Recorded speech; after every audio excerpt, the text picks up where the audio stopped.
अंजली दमानियांनी अजित पवारांकडे अनेक कागदपत्र सादर केलेली आहेत। धनंजय मुंडेंनी कर्ज घेतल्याची कागदपत्र अजित पवारांकडे सोपवल्याचं अंजली दमानियांनी सांगितलंय।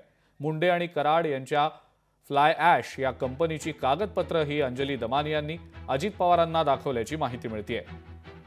याशिवाय बीडमधल्या अनेक मुद्द्यांच्या संदर्भात आपण अजित पवारांना रील्स, व्हिडिओज आणि कागदपत्र दिल्याचं अंजली दमानियांनी अजित पवारांची भेट घेतल्यानंतर बाहेर येऊन माध्यमांशी बोलताना म्हटलंय।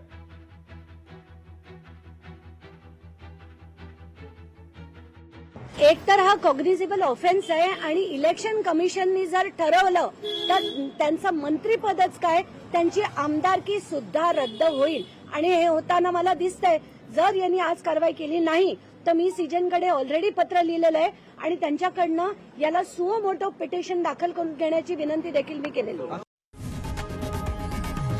लोकशाही मराठी ऐका, पहा, जागरूक रहा।